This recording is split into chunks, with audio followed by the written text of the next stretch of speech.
Oh, outnumbered overtime. OT, baby. Okay, so we have lots of people already on the live chat, which is amazing. And then Facebook Live, outnumbered FNC. They've really been, yeah, look at that. What are you having, by the way? I am the same thing I always have. Rum? Rum. There's a lot of alcohol in here. Actually, I've been a Trump supporter all along. I just get really drunk before the show.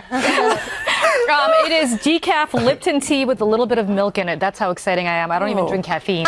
You don't put sugar in it? You don't drink caffeine at all? No. I don't either. No. I'm like the only Judge, you don't Cuban. need any. I'm like the cleanest person ever. I'm the only Cuban who doesn't drink coffee. I drink coffee. All I right. drink decaf. The Cuban coffee So is Harry God, keep me awake Cornhole till Jr. Wednesday. is all over me. If I drank so that. Kaepernick didn't do the politically correct thing and stand up for the anthem. Oh my gosh, it's not about political correctness. Stop. This is not about being politically correct. I hate this. I'm fine with him if he makes that choice. He's got the right to do it. My question is, with all the stuff that's gone on in the NFL, why won't a real man, sit out the anthem or whatever his protest sign is going to be for women who are? But I think Megan made an excellent point, which is that he has the right to do whatever he wants. If we're offended by it, as I think all of us are, we have the right to do what we want.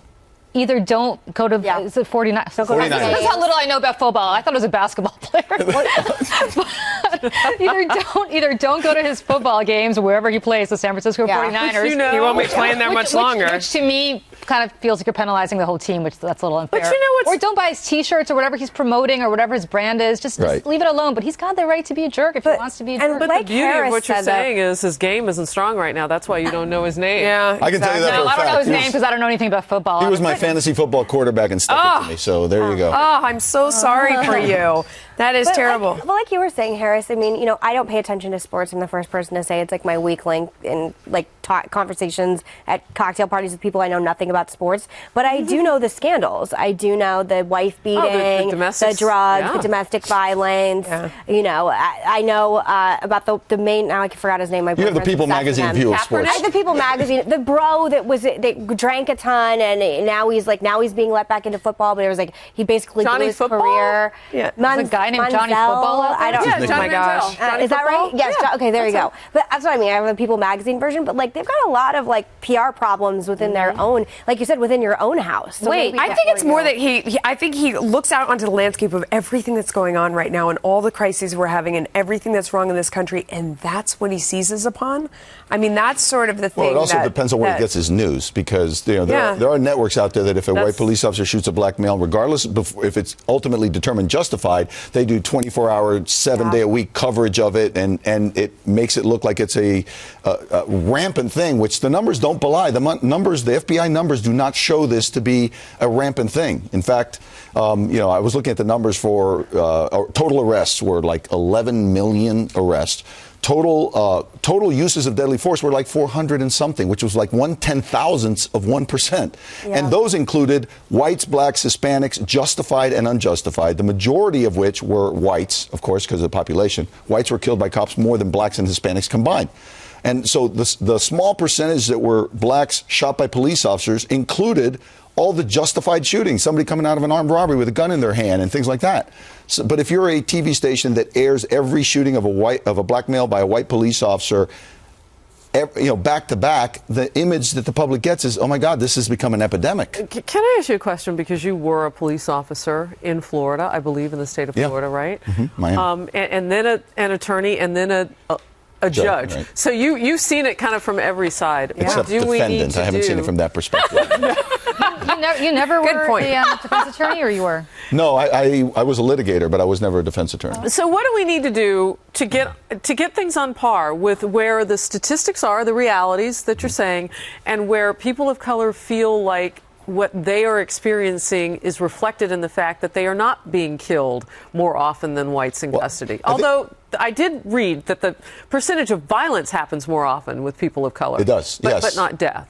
No, and also the other custody, the other thing that you have to realize is African Americans or blacks of any nationality are higher represented in shootings by police officers than their population. So if they make up 12% of the population, they get shot by police maybe 20% of the time. So what do we it's a do higher about number. that? But because that's reality. Yes, but here's the problem. The problem is that blacks commit more violent crimes than whites are spending. I don't care who it is. If you take whites and you fill the ghettos with whites are going to commit more violent crimes, because the people who commit violent crimes are the people who don't have hope, the people who have no way out. The whites commit embezzlement. Nobody gets shot for embezzlement, but you get shot when you're robbing a McDonald's and you come out with a gun in your hand. So because they commit more violent crimes because of their socioeconomic situation, they're going to have more violent clashes with police officers, and it's going to lead to more police shootings. Do you feel like in the they're population. prosecuted at a higher rate than white people, though? Do you feel like there's a bias inherent in arrests towards minorities? I'm actually asking the question. I don't know the answer. No, I mean, I think that when you have any group, whether it's police officers or priests or anybody else, if you have 800,000, which is the number of police officers we have in the country, you're going to have some bad apples, and there will be some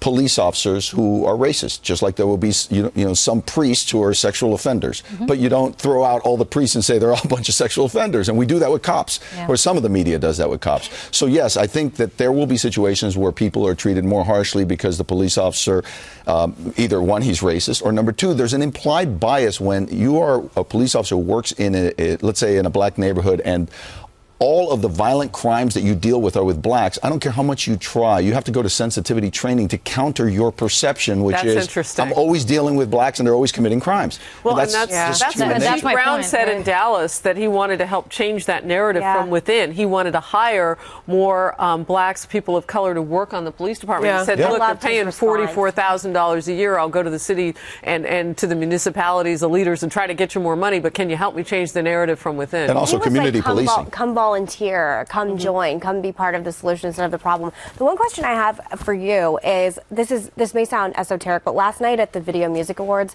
Beyonce brought Trayvon Martin's mom and the mothers of the victims that have been shot, and obviously that's politicizing something at a very, very popular music event. What do you think of things like that? Well, I mean, I have sympathy for them and the mother of any child that's been killed. My mother lost 2 children, both my brothers. So I sympathize with any mom, and sometimes, sometimes they had a part in their demise. They were involved in criminal activity or whatever, but that's still no reason to not feel sympathy for the mom. That being said, I think, unfortunately, I'm not a fan of Beyonce doing that. I think that, not the tribute to the mom, but I think she does it for different reasons. I think she does it because it promotes her brand among the type of audience that she tries to sell records to. That's why she does songs with police officers, with people dropping down into red puddles of light, like police officers are killing them. That's why she did that black leather, dance that she did in the last event that got so much criticism from police.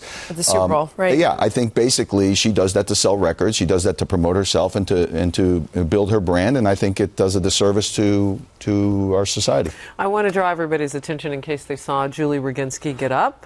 She didn't storm out. She had a train to catch. She did, and so we love Julie. She'll be back another day. You know what? I hear this. I'm just going to put this out here. You guys can chew on it. Mo77 says racism is popular for the moment, so everybody wants their 15 minutes any way they can get it.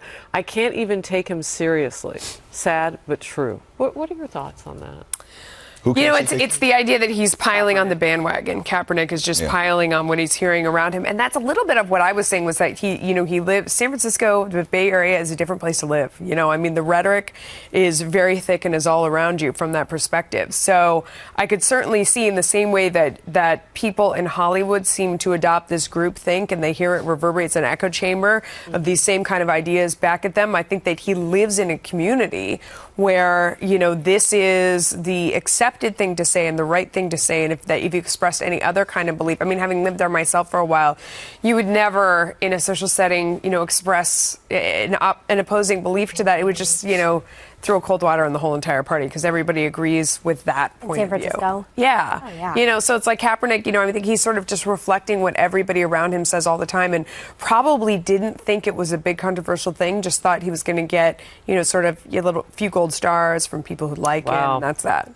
Changing back to politics now. This isn't interesting, and I'm starting to see this. People are talking to each other on Facebook Live. Thanks for watching us there, by the way. Linda Brown says the whole thing with Huma Abedin and Anthony Weiner, just a distraction away from Hillary. That's what a lot of people are saying. Seeing the trend. Really? Are you seeing this on your phone? I wouldn't have thought of that. That they're sacrificing, they're throwing him under the bus. It's a way to get the stop talking about email. Yeah, that's interesting. Really? Are people going to stop talking about email and talk about him for that long? Donald Trump, in his statement to the New York Times that we read at the very end of he took it back to the email of us, but he took it back to the email. But the problem is, then we're concentrating on, as you said, a personal relationship. Yeah. He can take it back to the email, and then what does he need to do? Are we being... No, go ahead. Finish your thought. What does he need to do? I mean, he needs to continue focusing on the issues. I mean, but I also think that I'm one of those people that is going to delve into conspiracy theories, that this really could be something to divert attention away from, all the email scandals. Wow. All right, Judge Alex, good to have you. Thanks. You always, I don't know, it's like in the presence of the judge, I feel like I have to be ultra truthful. Whenever you're here, Really? As opposed to usual? I'll be hearing confession right after the show. off when we were having that conversation. Thank you for being here. Oh, it's great to be here. Thank you. We'll see you tomorrow. Thank you.